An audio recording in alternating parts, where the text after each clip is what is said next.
Welcome back to Kingman Cars. Just to update you about the Taycan that I've been working on. Remember we were doing the rear subframe and the front subframe. We've now put back the rear subframe and everything is ready. So the car is ready to go. We put back the air suspension as well, and we've done the alignment and the adjustment on the axle. The wishbones are all in place, and we hope it's gone in well. Just to have a look, let me show you around what it looks like.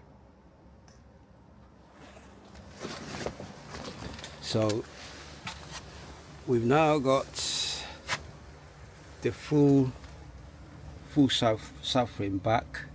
On the main mounts are back, and the support for the battery is back as well. And if you look back here, all the links have been done, put back, and the air suspension is all good, it's looking good. And the wishbone is in place as well, and the rear mounts are all good, so it's all looking good. Quite tighter job here, but finally it's sitting in place. Yeah, and the shock absorbers that we were hanging the straps from, they're all been mounted now. All looks good.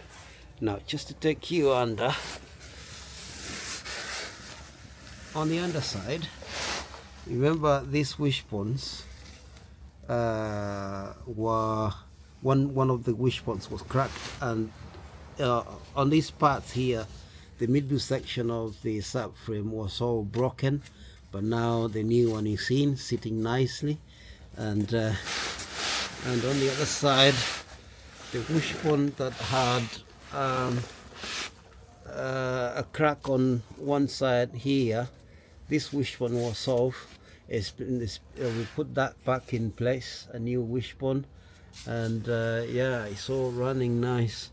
All the air suspensions are all back in place, and it's looking good. The actual air suspension lines, I've done the actual air suspension lines.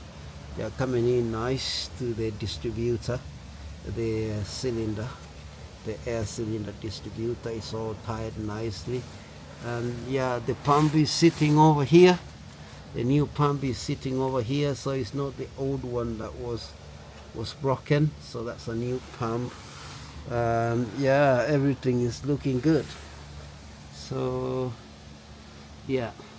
Now, one thing that I found a challenge, and I don't know whether it's a poor design or what I can say, is that these wishbones here, they are designed in such a way that this bolt is going through the wishbone, and then on the other side here is quite tight on the battery, so there is no way you can remove these bolts. You can see that one side of the bolt is actually a nut, so even if you open that nut out, that bolt will still be in place, because you can't get away to get it off the other side, because it's quite tight in here. This is a battery. That's a battery that's blocking your way. So I don't know why they designed it that way. It means that even if a simple wishbone is broken, I guess it's a poor design, to be honest. Because if a wishbone is broken like it did on this side, remember that wishbone was broken there, you can't change that wishbone, remove that wishbone and replace, until you get the old subframe down on the marriage pad. It's quite, I don't know what I can say. I mean, if you haven't got a marriage pad to get all this stuff down, then you won't be able to fix that simple wishbone. I think that's, to me, that sounds like poor design. This bolt should have been put in such a way that there is a gap, or either the bolt is facing this way so that you can maybe push in through the gap, maybe a nut up, and then the bolt will tie through. But that's not the design. You can see what it looks like here. So it was quite challenging, and as I say, you might not attempt to replace a wishbone unless you have a marriage pad where you got everything sitting on and then you drop the suspension. Quite ridiculous, to be honest. Okay, on the rear part here of the wishbone, you can see the tracking bolts are all nice and sitting in place.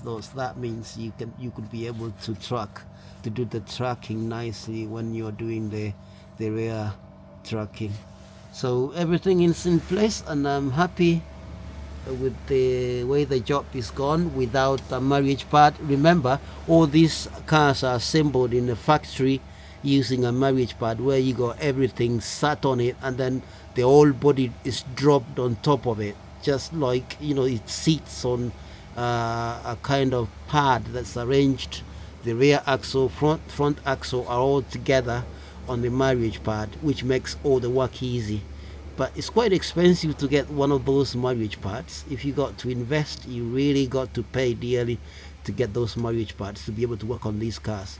But finally we managed to do it without the marriage pad, and it's a DIY job that's gone quite well.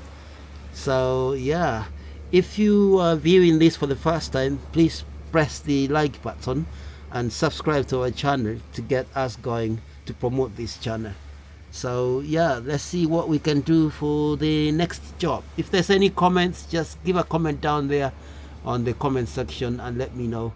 Yeah, or if you got any questions, just send a question down there and help promote the channel. Thank you.